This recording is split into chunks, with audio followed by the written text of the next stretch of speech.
Huling namataan kaninang alas 4 ng umaga yung sentro ng mata ni Bagyong Nando sa layong 245 kilometers silangan. Good day everyone. Today we will be discussing the case study entitled The Municipality of the Riverside's Business Recovery Tax. Following the devastating typhoon, the municipality of Riverside faced significant financial challenges in order to rebuild the damaged roads, infrastructures, public markets, and evacuation center, and included the drainage system. To generate additional revenue, the Sangguniang Bayan enacted the Business Recovery Tax Ordinance. However, some of the taxpayers questioned the legality of the ordinance before the regional trial court because some of its provision may violate the constitutional limitations of the power of the taxations. First issue is the ordinance became effective immediately without conducting required public consultation and hearing. It violates due process.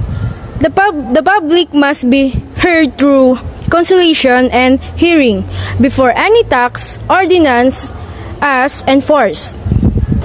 The second issue is the imposition of an additional 8% business recovery tax only for large supermarkets, while grocery stores owned by local residents were exempt.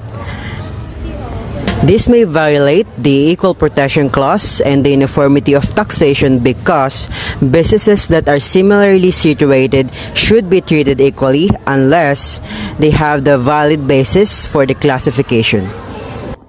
The third issue requirement that all privately owned hospital to pay an emergency health contribution while government hospital exempt.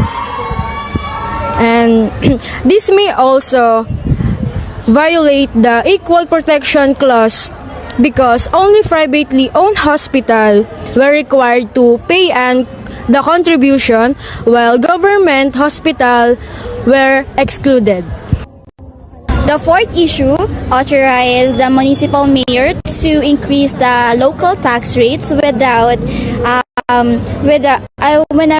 the municipal funds becomes insufficient without obtaining the approval of the municipal council. This violates the non-delegation power of taxation because the authority to impose the ordinance only belongs to the legislative body and cannot be handed over to a municipal mayor. In conclusion, although the municipality of Riverside enacted the ordinance to raise funds for recovery after the typhoon, several of its provisions were challenged for possibly violating constitutional limitations on the power of taxation, including due process, equal protection, uniformity of taxation, the non-delegation of taxing power, and the tax exception for charitable institutions.